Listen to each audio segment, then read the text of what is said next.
Happy bringing, good evening, and welcome to Bringle Talks, Mr. Amitabh Sinha. Uh, we have a really great speaker with us. He is the co-founder and chief strategy officer of Meetings and Offices.com. He has been the code breaker at Decipher, founder of Startup Enclave, co-team member of our ventures, and of course, faculty for the Indian Academy of Venture Capital. He's a serial entrepreneur, a startup evangelist, advisor, mentor, ecosystem builder, facilitator. He wears a whole load of hats. A career spanning of more than 22 years in various domains: petroleum, consulting, chemicals, manufacturing, brand communication. Thank you so much, Sharmila.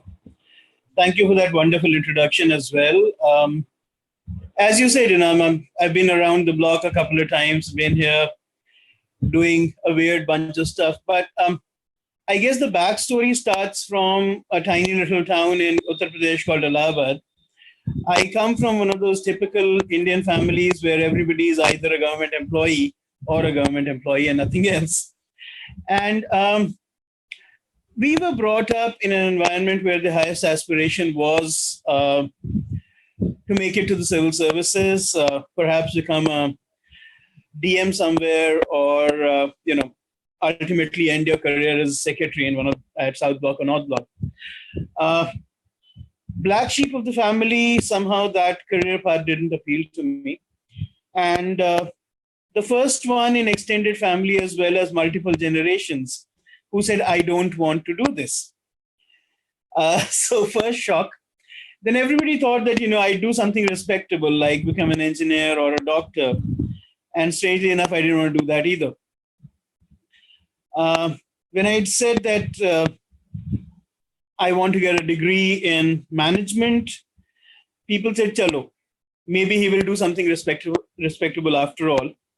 And, he'll get a good designation in some nice company, and that's a career path that we can probably live with. So I went on, did my MBA, was recruited off campus by a company called Bharat Petroleum, which honestly I didn't find very exciting even at that point in time, but I was running out of options, and BPCL promised me a very interesting career if I joined them. It wasn't to be 6 months into that job. I shifted, went into consulting, and did hardcore business to business, go, no go decisions, project consulting kind of thing for the next 5.5, 6 years. And then to everybody's utter shock, surprise, disgust, disappointment, whatever, I turned entrepreneur. So my first stint began in 1999 when the country was experiencing its first .com boom, as it were. I jumped at that time. And we were the first people, I guess, in the world to build an international chemical exchange, complete with facilitation, payments, etc. Now, if you look back to 1999, there were no payment gateways at that point in time. And the kind of delivery mechanisms that we are so familiar with today were not only unheard of, they were unimagined. So it was a different ball game. It was a different situation. But we kicked it off, managed to make a go of it. We were all brought up thinking that when you start a business, you build that business slowly, take it to a point, and you grow with it. But as the .com boom was happening, we were approached by a very, very large name in international finance and banking who said, why don't we have a chat? First brush with entrepreneurship, first brush with venture capital, 3.5 years in the making, the .com collapse happened. We managed to get a fairly decent exit by selling the company to an international oil trading major. that was already doing several $billion worth of business across 50 geographies at that point in time. What I realized post that was it had kind of jaded me, the experience to going back to a job. I just didn't want to do it again. And that somehow kicked off this journey. Have been down the road 5 times with companies that I have built and exited. Currently, as you said, I'm the chief strategy officer and co-founder of a company called meetingsandoffices.com, which is my 6th company. Our Ventures, which is one of India's largest early stage funding platforms, would possibly constitute company number 7. And between Meetings and Offices and Our Ventures, we are building another one called Startup. So numbers 6, 7, and 8 are currently in operation. I don't count Decipher in this journey because Decipher is essentially a consulting operation. It began more than a decade ago. It continues even now. But yes, I don't count that as part of the 8 because that's not in the list of names that I think of as my startups. That's essentially a consulting place. So yeah, when I got my first exit towards 2002, none of this infrastructure was around. Mentoring was unheard of. And what happened was naturally people started to reach out from time to time and say, you know what, you've just had a successful exit. I'm sure there are interesting things that you can share. Why don't we catch up over a coffee or a beer? And somewhere down the road, I kept intensifying those engagements because I like doing it. Talking to entrepreneurs gives you this incredible sense of energy, which nothing else can give because so many bright minds, such ideas, it was absolutely wonderful. Somewhere it kind of morphed into what is now known as mentoring. I guess I've been doing it for 17, 18 years now. Worked with a lot of fascinating young companies, not necessarily younger people, worked with my own peers as well. And all in all, it's been a fantastic journey. Somewhere in that journey is an exposure to the other side of the table, as it were, even before I became part of Our Ventures. I was part of a company called Avishkar, which was India's first micro venture fund. So yes, I've sat on both sides of the funding table, as it were, giving the checks as well as getting the checks. I've built both funded as well as non-funded businesses. And I think, I have a craving for this space now. And nothing is more exciting than sitting across the table one-on-one with somebody with dreams in their eyes and the vision of building something beautiful. So that's what drives me even today across my 3 companies. I think they take about 45-50% of my time, including the consulting practice. The other 50% is me doing what I like to do, which is meeting entrepreneurs, talking to entrepreneurs, pitching in where I can, doing what I can.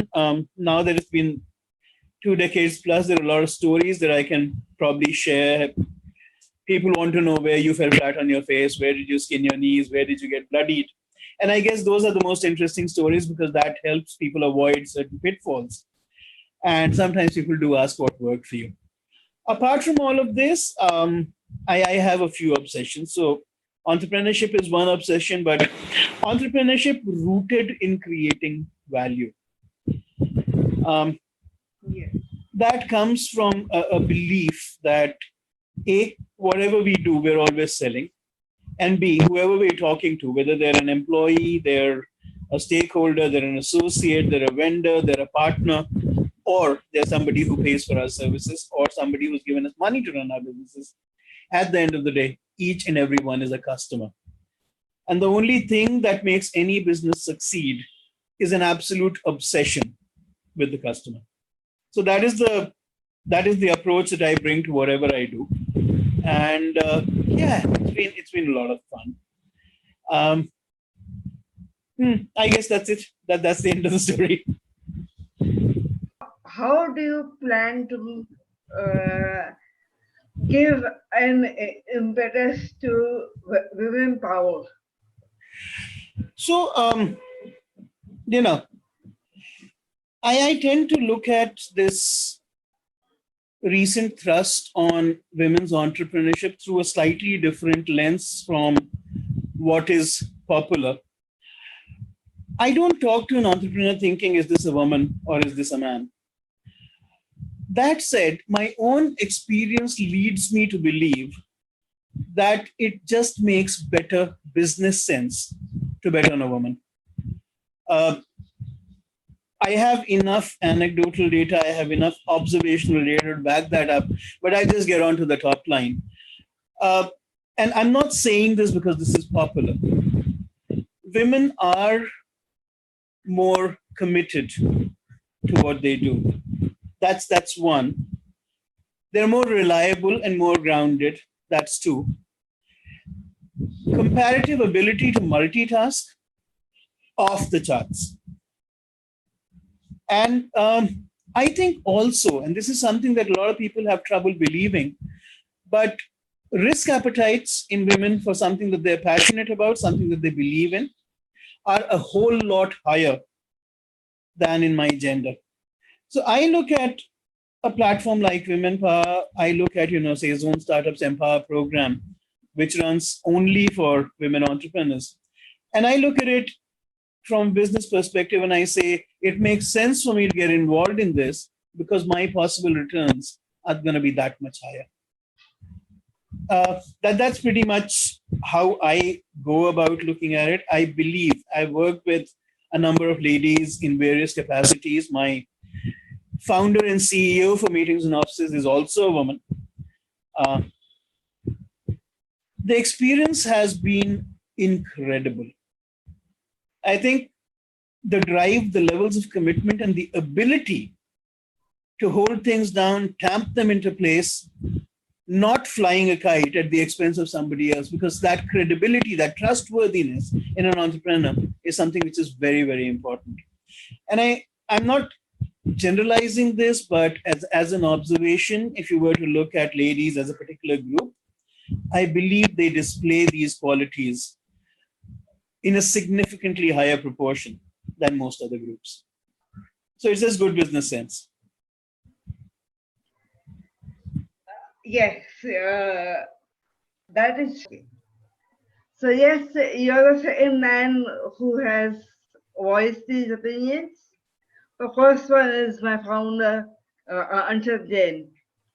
Very, very clear in his thoughts and in his ideas that women are the future. Thank you. Thank you so much for having me, Shamila. It was a pleasure. Thank you so much.